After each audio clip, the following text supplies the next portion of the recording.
I always had a bit of a love-hate relationship with the martial arts.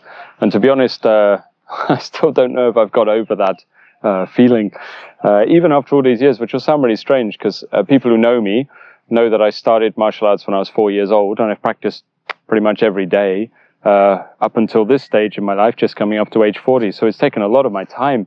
I've been all over Europe, Southeast Asia, China, studying with the best masters I can find, and I'm still not sure that I'm that comfortable with martial arts. And maybe I can try and explain why a little bit. I think that when I first started martial arts, I was very uncomfortable with them because they caused me quite a lot of fear, quite a lot of difficulty. I was only 4 years old, you know, and I walked into a martial art class. It was Japanese karate that I was studying, and it was full of big, sweaty, smelly, shouty men stamping around all over the place, and I felt very, very out of place. On top of this, I was quite a nervous child, and I didn't really have any violence in me. I had no interest in combat or fighting, especially, and any violence that was within me was purely from a place of fear, not from any need to dominate another person or anything like this. So I went through the training, and I studied, and actually, after a long period of time, I did get very efficient at fighting. I developed good footwork, good ability to move my head, distancing, timing, how to deliver power when I was striking, punching and kicking, you know, and things. I got very efficient at it, especially with all the hours that I put into it. I was practicing in the class and practicing at home and things like this.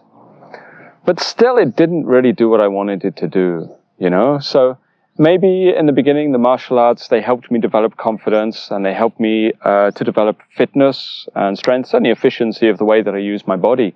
So those were all good. But when I got a little bit older, you know, and I was at an age where I could start to make decisions about what I wanted in life, a little bit of self-awareness had developed, I suppose, then I became fascinated in self-cultivation, self-development. That was it. That was what interested me. Even before I understood anything about the Eastern arts to any depth, I'd always been fascinated by images of the Buddha and temples and things like this. And my mind was drawn in that direction from a very, very young age.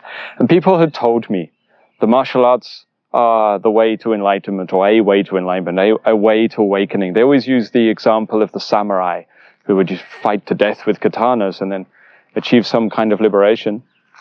And okay, I took that on board, but I never really experienced that for myself, not for a really, really long time, not within the fighting arts. So, as time went on, and I started to develop through these arts, I came across internal martial arts. Okay, now I don't want to talk about whether the internal arts or the external arts are better in general. All I can ever talk about is my personal experience of them.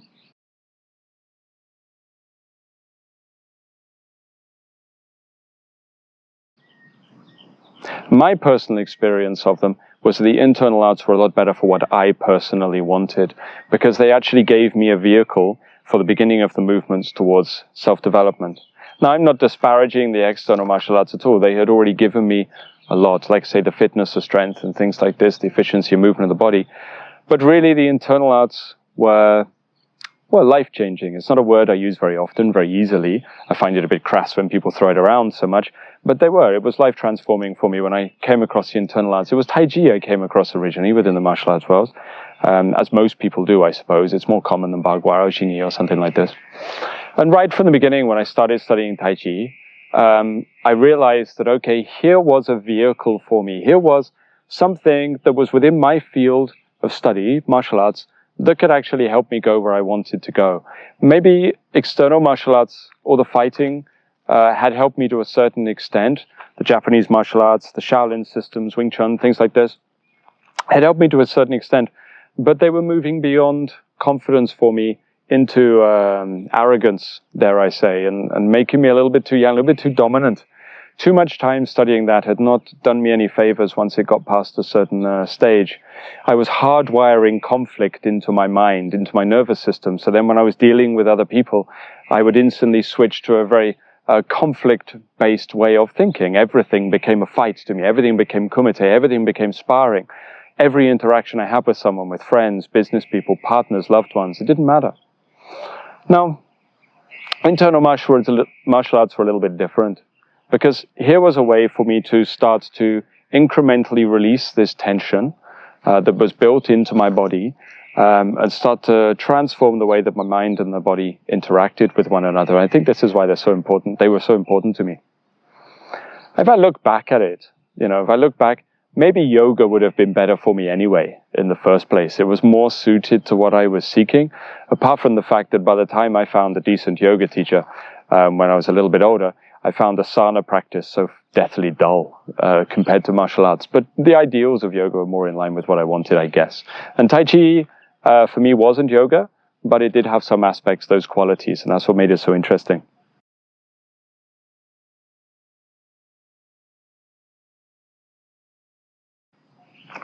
Now, if you know anything about Tai Chi, and you know anything more importantly about the Taiji community, the politics of Tai Chi, you'll know that there are many arguments within the Tai Chi world.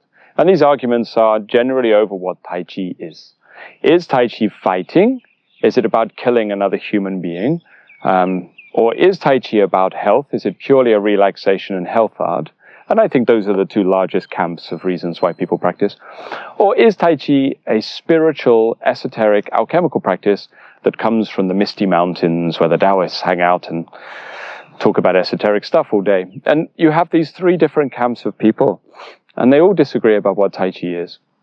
I would say that the spiritual practitioners think that the fighting people are just ogres, and the martial arts fighting people think the others are ungrounded and maybe a little bit mentally ill. And maybe the health practitioners don't really understand what the argument's all about, but it's just going on all the time. I think that these arguments are normal, but I think they're more likely to come from someone who doesn't understand where Tai Chi comes from. Now, I can't tell you the exact reasons why Tai Chi was developed. Nobody can, because nobody can get inside the mind of another person, especially not one that's long dead and semi-mythical, and nobody even agrees who that person was. But I can talk about my own experience of martial arts and what Tai Chi means to me.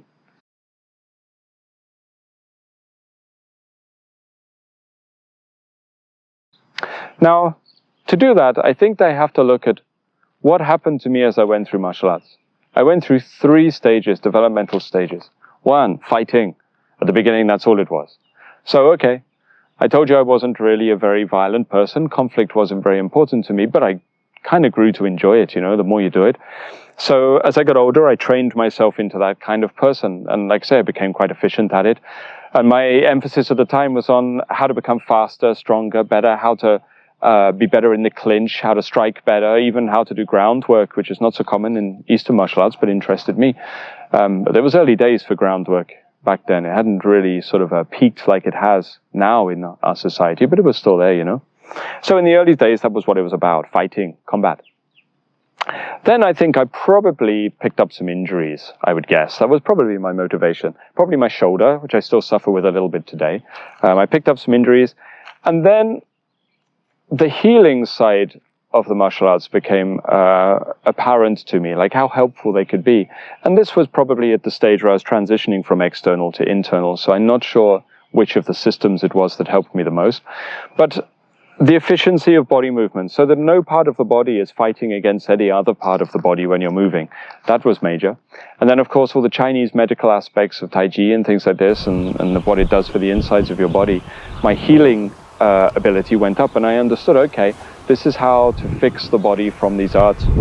At that stage, recognizing the usefulness of that, and also statistics, I was intelligent enough to recognize that statistically I probably wasn't going to get stabbed in the street, but statistically I was quite likely at some point as I get older to die of some disease. It was more likely that my enemy was going to be sickness. So the combination of the two, pure, numbers, combined with the fact that I'd experienced some of the benefits of the medical side of the arts, led me towards focusing more on that side of it. So now it was about efficiency of health, efficiency of breath, efficiency of movement. The fighting was still there, but it wasn't so important to me, Then gradually, as time went on, by this stage, further in my development, I was also studying meditation. And I realized that the majority of my personal struggle, my personal suffering, if you like, was coming from me, from my own mind, my own inability to be comfortable with who I was, and my over self-identification with something that was ultimately transient and false. I had come to those conclusions. I had been led to those conclusions by meditation. Now in martial arts, especially in the internal martial arts, I found a very efficient way for the mind and the body to interact with one another, and certain mental qualities could arise within the internal arts that would transfer over to meditation and vice versa very effectively. How to release things that were in the way of me developing the qualities I needed to move towards some kind of personal liberation. So if I look at that process, I had gone from fighting when I was younger to medicine and healing. I also studied Chinese medicine alongside it, and then spiritual development and cultivation. So I'd kind of gone through that process of martial arts to where I wanted to be in the first place. But I think I had to go through step 1 before I could get to step 2, before I get to step 3.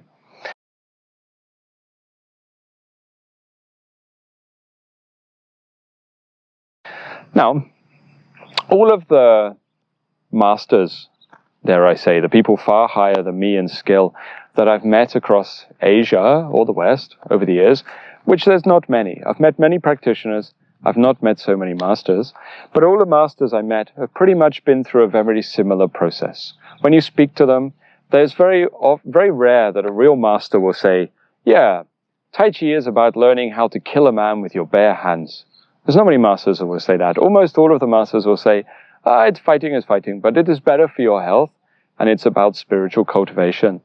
If we even look at the development that martial arts went through, I mean, Chinese history changed many times, and okay, maybe they came out of fighting in the first place, but later they were studied by monks, and even if you don't know anything about monks or religion or Buddhism or Taoism, you probably know that monks aren't usually that fussed about killing each other. Normally they're more interested in something else. So the fact that they've spent their entire lifetime sometimes cultivating Shaolin or Taiji skills means that probably they were after something else from the art.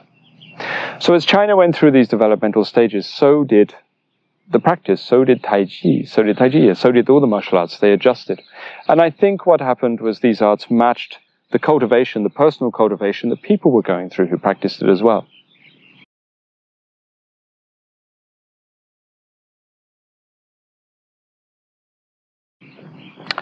So in understanding Tai Chi, it can be difficult. I found it hard when I first came into it because I was a teenager. And I'm like, okay, here's something that looks like fighting. It's got punches, it's got kicks, not many, it's mostly open-handed. It's got punches, it's got kicks, it's got pushing hands, it develops internal force, these weird skills we call Jin and things like that. So that's definitely got a relationship to fighting. But at the same time, it's not trained in the same way as, say, wrestling or kickboxing or something like that, not very often. So, yeah, that's confusing. Then it had medicine sides to it. Okay, the medicinal side has Chinese medicine teachings. And clearly this is very good for your health, the slow movement. The fact that it was adopted all the way through China as a healthcare system after the Cultural Revolution, there are medical sides to it.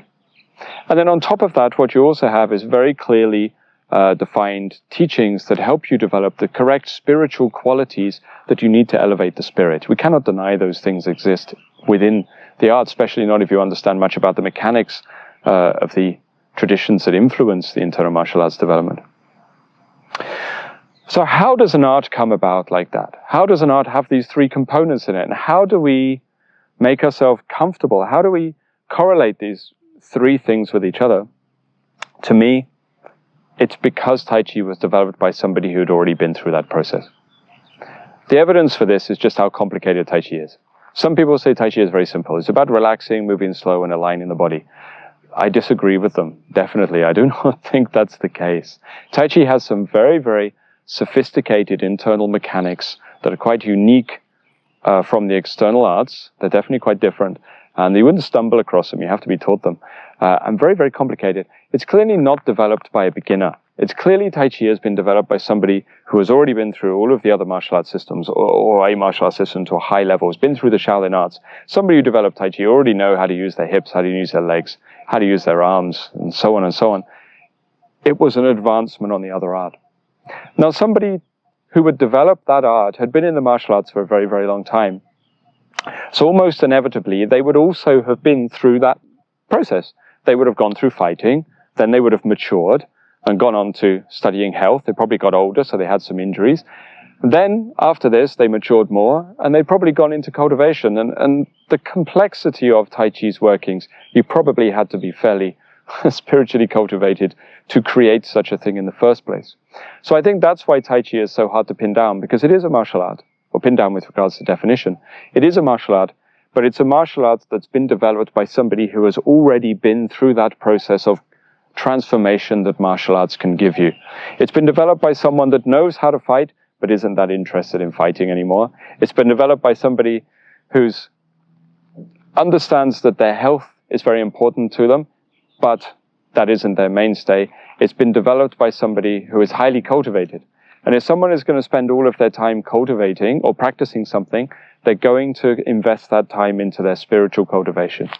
And I think that's why Tai Chi is such a strange creation, such a strange beast, because it was developed by somebody who had moved beyond the need for fighting anymore.